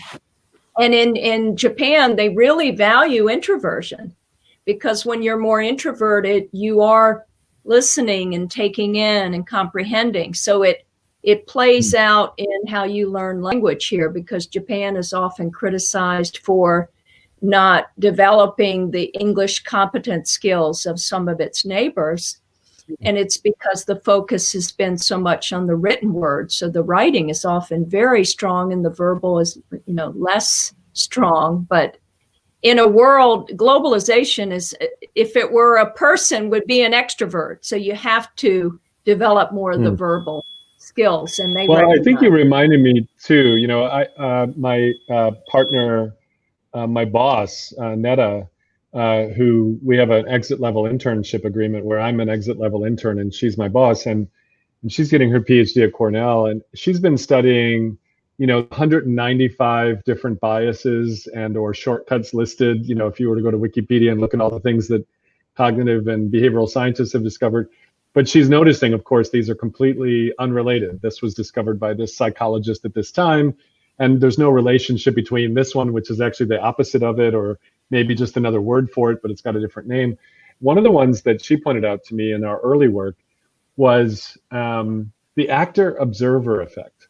And I'd never heard of it before, and it was really quite interesting. But the idea is that when I'm an actor in something, and you say, why did you do that? And I'm like, well, you had to be there. I mean, those were the choices I had. This is the situation I was in. And like, that any other actor in this situation would have done this. When you're an observer and you ask somebody else, like, why did you do that? Like James Comey, why did you do that just before the elections there in 2016? You had to be there. He says you had to be there. So when we're an observer, we have a very hard time recognizing what we would have done. And of course, we raise to our highest level. We're like, well, we just wouldn't have done that. We wouldn't have done that. And it's because we're not recognizing Simon's scissors. We're not recognizing that context matters. And so the actor-observer effect is literally that. It's that it's very hard for us to put ourselves in somebody else's shoes, and that's beyond empathy. It's just we literally have a shortcut that probably kept us alive. When we were Martin hunting Buber talks about this with the I-thou context. Oh, interesting. Okay. So what do we think Well- the mechanisms we've established here that these things that appeal to our greater angels are reinforcing our generative and they're part of our history. And we've also seen that of late, whether it's been because we've had divisive leadership or just the power of social media to pull in another direction, and we, Dave, we know where we ought to go. What do we think the things are that refire up these better instinct stuff? Is it that we have a lot of rebuilding to do because we have, after COVID, we have small business to create and places to build, so now we can work together on stuff? Is it because we're going to put in place service? Is it because entrepreneurs are going to come up with something in social media that'll be better than pulling us down? What do we think that spark is, which is really what, government, business leaders, foundations should go to work on to make this be so? Well, I mean, I guess from my perspective, I feel like that we have a real opportunity now to, start that kind of rebuilding. Yeah. I also think that over the last, 5 years or so in particular, we've, I think somewhat globally, but especially in the United States, gotten used to a kind of use of rhetoric where there is no truth. It's all just about your side and all of this. And I think that, there's truth might come back into fashion for a little while. People are like, maybe there are such things as facts, and maybe there is such a thing as science. And, this didn't work because it doesn't make any sense. And this did work because it actually is rooted in reality. And I think, kind of reasserting reality for at least a little while is going to come a little bit back in fashion. I do think that the social capital divisions that we've engendered in our society over the last several years, and probably close to like 10 years realistically, and maybe longer if you want to look at different aspects of it, but let's say 10 years for sake of argument, have been, to some extent irreversible. And I wonder to what extent some of the people alive today can come back from some of this. And I almost wonder if to some extent we need to be investing in the next generation and making sure that in 20, 30 years, we're in a position where we can have a little bit more balanced view of the world. And again, this isn't a question of ideology. It's more a question of sociological balance. I had the an idea that, we can actually somehow or another not be in these awful social configurations. I had an interesting experience the other day. I was in Lake Tahoe on Sunday. I was up skiing, but I was getting ready to do a show with Mohib. We wanted to do kind of a watching parlor go off the air show. So we were getting ready to do that live. I was doing that night, but yeah. And we'll show that in the future show. Midnight or something? Yeah. Yeah. So I was downloading data.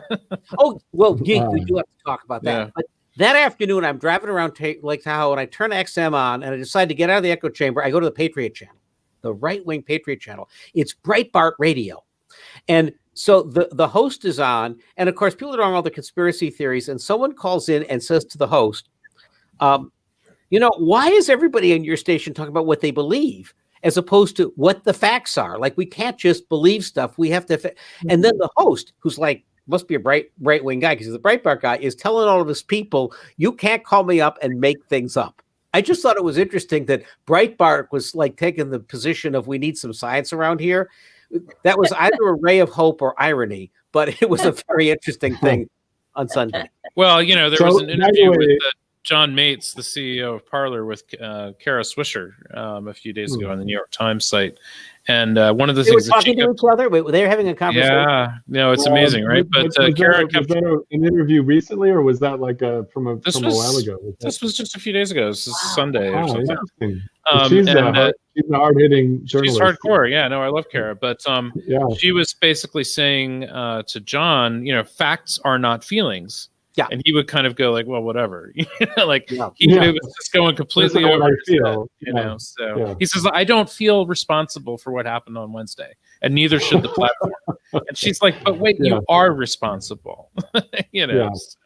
Oh, wow. Well, I mean, just to bring it back to emotions again, I do think people are driven more by how they react, their feelings to things. And I noticed that even in the classroom 20, 25 years ago, when you do your research on the internet and students would bring in articles. And I can recall a student who brought in some atrocity article, not based in fact, which I knew, but I asked her, what's the source for this news piece. And she said, Yeah.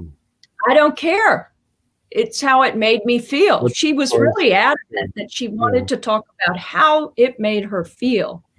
So we are really, we're mired down more in those feelings and emotions. About a year or two ago, I went through a process. I'm a senior advisor at a place called BCG, and they have this year-long process to teach senior advisors how to be certified as executive coaches, like how to help people. Because when you are promoted, you often don't have the skills, the tools, or the habits for that next level. Because the things you do in this role might not be good for the next role. And this might be for a major foundation or something like that. And one of the things they do is they say, pay attention to the words the person is using when you're coaching, to your coachee. Pay attention to the adjectives they're using. But and we mapped out, they had Post-it notes, and we mapped out adjectives in terms of level of steaminess, like level of urgency adjectives. So it's like, well, I'm a little pissed off at that guy, or my head is about to explode about this.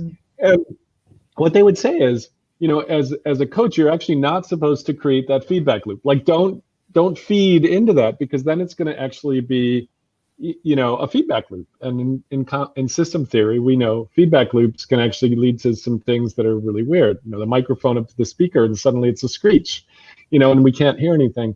And so what you're supposed to do as a coach is actually, you hear people say, oh, I'm burning up about this. You're actually supposed to come down one level with that, not go up. Actually step back. So you're upset about this. It's not your head is exploding because because you're trying to be empathetic, but the reality is that's not your role. Your role is to actually help them have self-awareness and help them build through little baby steps, right? Every bad habit comes from a slippery slope, and every good habit comes from a slippery slope. And so you're trying to do little mini, help them say, well, how could you show up differently tomorrow? What's a little thing you could try, and who could you enlist? Can you ask Dave or Dr. Snow to kind of to actually help you see yourself? Like say, if I want to reduce the number of times I say things in a meeting and I want to celebrate my team, have Dr. Snow, I'd like you to actually keep track of how many times I say my idea. I say my idea versus someone else's, and just little bits of self-reflection after you try that, so that you can build better habits. And I wonder, I believe that I'm fascinated by this idea of being able to do peer-to-peer coaching, help people learn some of these literacies, which we just don't teach. And that's one of the ones I was just like, whoa, it makes so much sense in retrospect. But our situations and the way we're raised, we don't necessarily learn these things. And I think they're kind of secret superpowers when you learn them.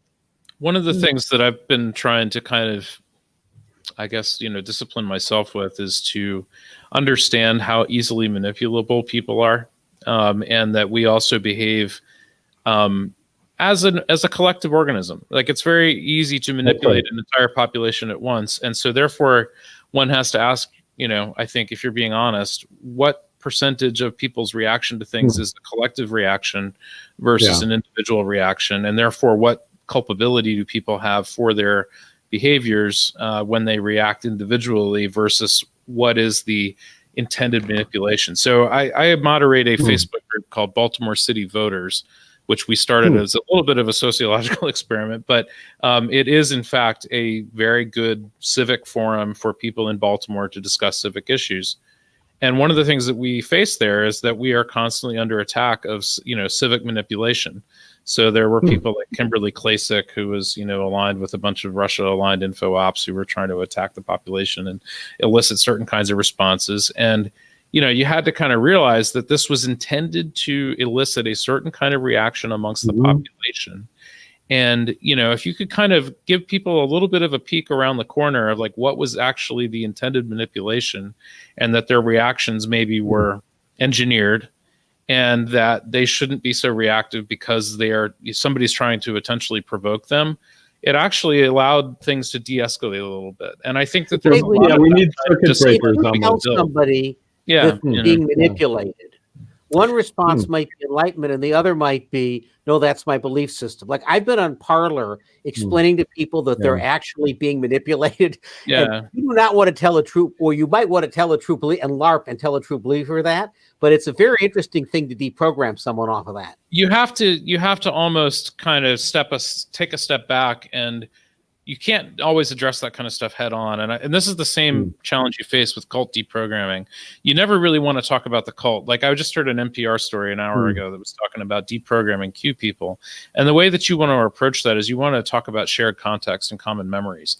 So like say, remember that time you fell into the lake and how crazy that was? Oh man, that was a crazy time. So you want to invoke these previous identities that people can relate on. And then that kind of stuff can slowly kind of melt the cult identity. But it's that kind of thinking, and like being able to think both as a collective organism and as an individual at the same time, and not hold everybody accountable for their individual stance, because our individual stance, as you say, is contextual. You know, we are contextual beings, and we're not, you know, always that wise in how we respond to things individually. So, you know, it's always about navigating that interface. So you just reminded me of, I saw Cass Sunstein. Oh, go ahead.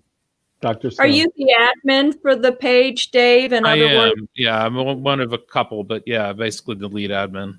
And you know, with a Facebook page, because I also have one called Japan in English, and I have questions that people have to answer in order to become. Same deal. But I still get the trolls who want to advertise things. Sure. And, yeah.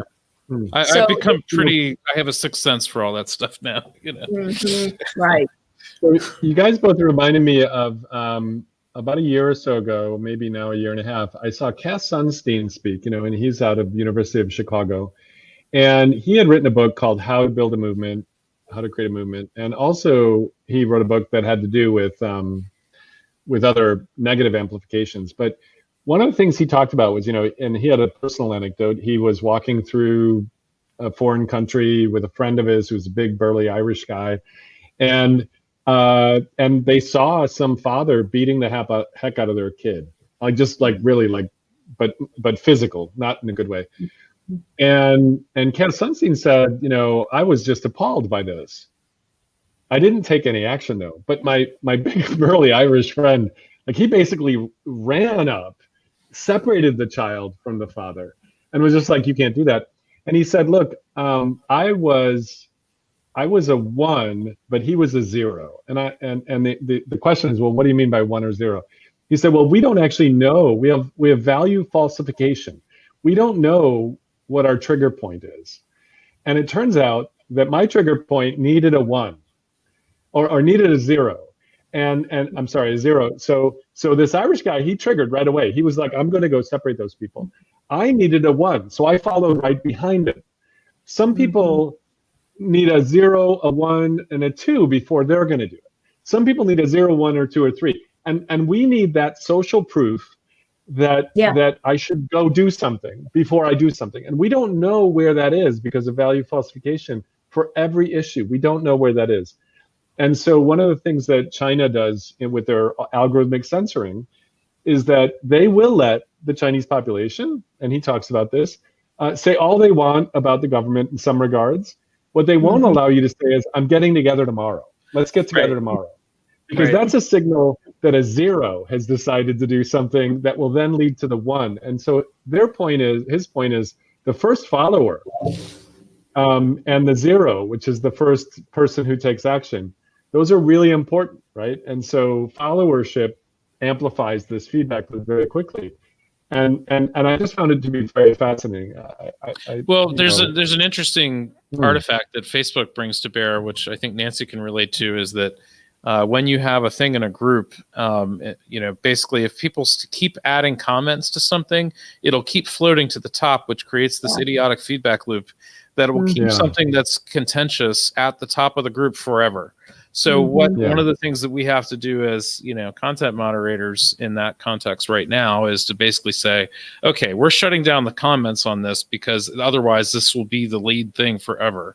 And, you know, you can quickly tell when something has achieved that status. But those are the kinds of design choices that infect, I think, these products that lead to those kinds of societal reactions that people think that they're in control of, but I would argue they're not. People are so reactive to this kind of stuff because it's designed to be reactive. Yeah. Well, it is an hour and 49 minutes into this conversation. I want to make sure, Nancy, you've got the rest of the day ahead of you, or the afternoon at least. Yes. In Japan, and Dave, you're on the East Coast, so it's super late. Thank you so much for joining us today. I mean, thank you. My head is, I've got to go watch and read and learn more. But thank you for coming. Absolutely. Yeah. Thanks so I much. learned a lot from all of you. And we ought to do it again. Yeah, Yes, maybe I'm after sure the inauguration. For the grill. I wanted to say to Peter, I'm amazed that you take on this role of the LARPing type. You know, I didn't know you were that. And let me tell you why I took on the LARP. Okay, so I went over to Parler. And my girlfriend will tell you, like, I think Peter thinks that this is an art project. Trolling. It's a healthy thing because I used to troll on Facebook. And they're my actual friends. So why be a jerk there? How perfect to be a jerk where everyone is, and you're not known.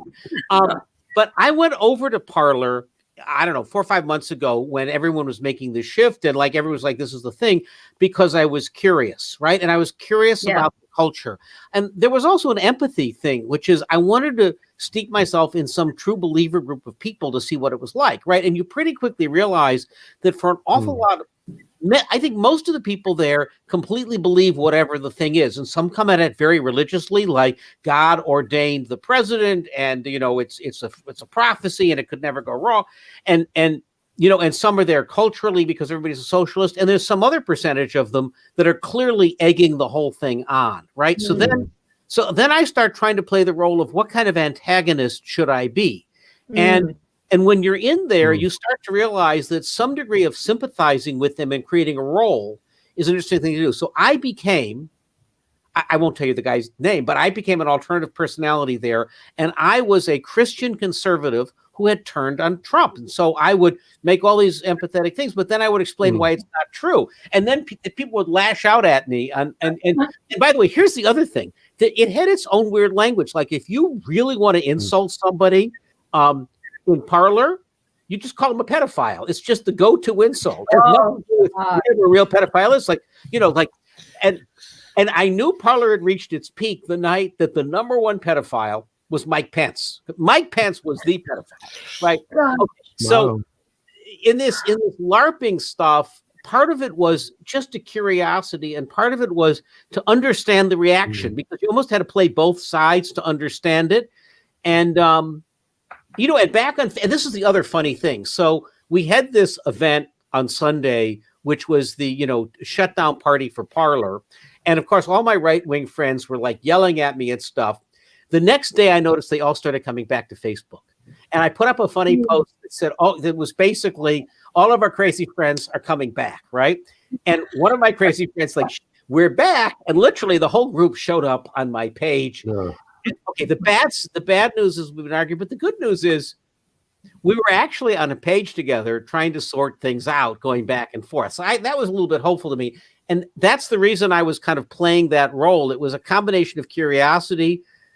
And frankly, if they're all trolling each other and making stuff up, I get to make stuff up too. I mean, literally, when they were all blaming the stuff on Antifa, I said, you know, Antifa is a false flag operation created by Michael Flynn. Did you notice Antifa came along during the Trump administration and it flared up right when he was having problems? Clearly, it was created by him, and it's just the same as MAGA. The haircuts are different, and they use some different words. And of course, then this got people riled up. So it was just having fun with the people making it up. But I think to you, I mean, of course, you just can't help yourself. And I think, Dr. Snow, you haven't seen the other side of Peter, that's all. But, you know, he will show up with a microphone, and he has interchangeable placards on the microphone. Yeah. Where's your microphone, Peter? And he will go to the Museum of Modern Art in New York, and it'll say, is this art, on the microphone? And then he'll be like, as if he's actually a real reporter from someplace, finding out, is this art? And so he'll do this. I saw him doing this at the Venice Biennale, and it's just like, okay, you are just LARPing. And I didn't know that was the right word for it, because in my mind, I grew up with, you know, people who are from the Society for Creative Anachronism.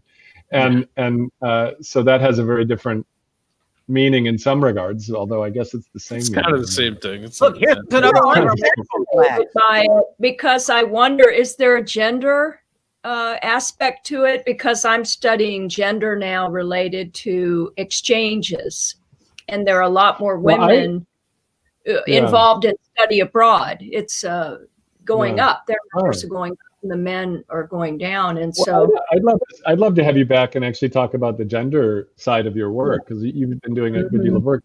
One of our guests from a number of months ago, Cheryl Platts, she's over at the Gates Foundation now. She was an intern at Maya a long time ago, and brilliant, went into game design, and so was a producer on some major games. But then she's now at the Gates Foundation helping build sort of human-centered design-related stuff there. But on the side, she's in an improv troupe up in Seattle. And they do like a Friday night board game where they roll die and they play a board game on Twitch. But what's really interesting is that the audience shouts back. She has a talk about this called The Void Shouts Back. And she dresses up as the person in this board game.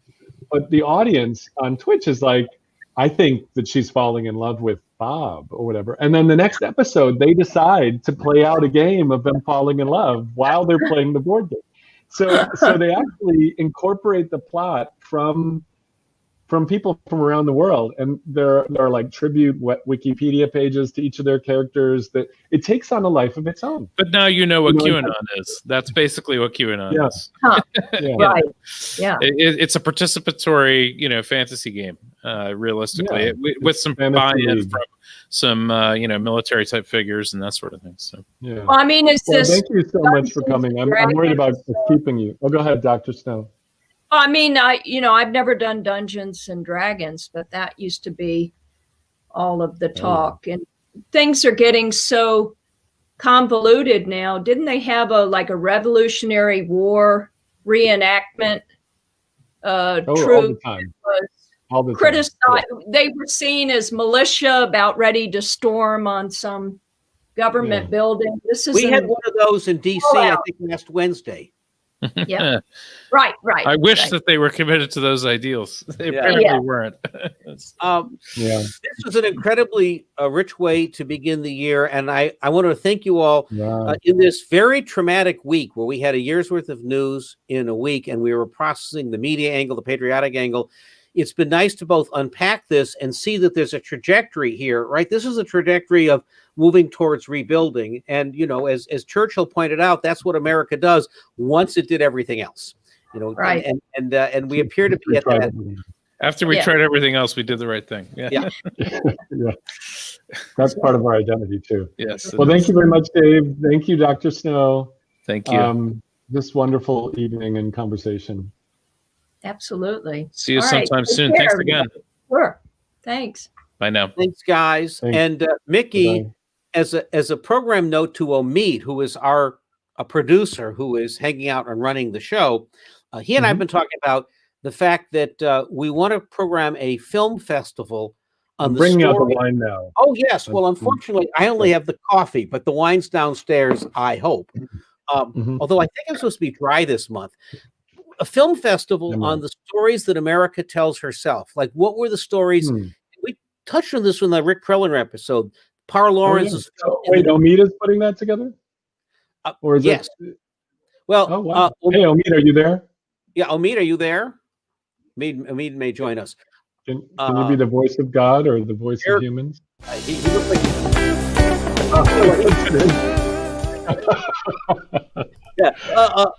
Omid's trying to come in, but basically Omid programs stuff for the Yerba Buena Center for the Arts. He does an urban film festival, and we were talking about there are all of these films of stories of how we've told ourselves stories from the New Deal on, and we've seen a bunch of urban filmmakers in cities. I don't know if you saw the one from Erie that we did a while ago that are telling positive stories, and so bringing this group of people together and looking at this, I think, is very important, particularly at this moment when I think we have an opportunity to go tell stories. So that's both the project we want to work on and what I think we can do here on Quarantine.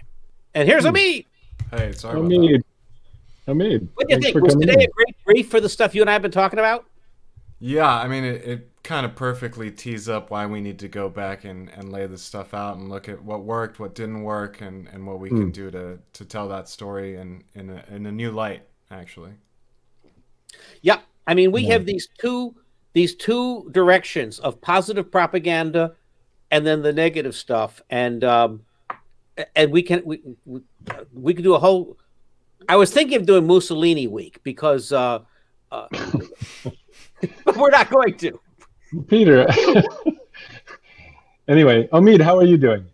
Welcome to the new year. Good. Well, thank you.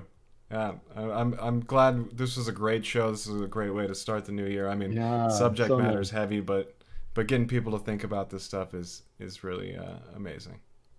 Yeah, I love it. Well, what time is it, Peter? Are we in any way ready to wrap the show? It's true.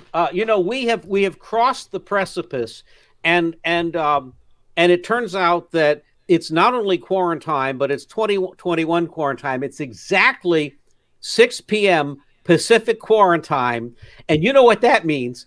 We're about to hear some music.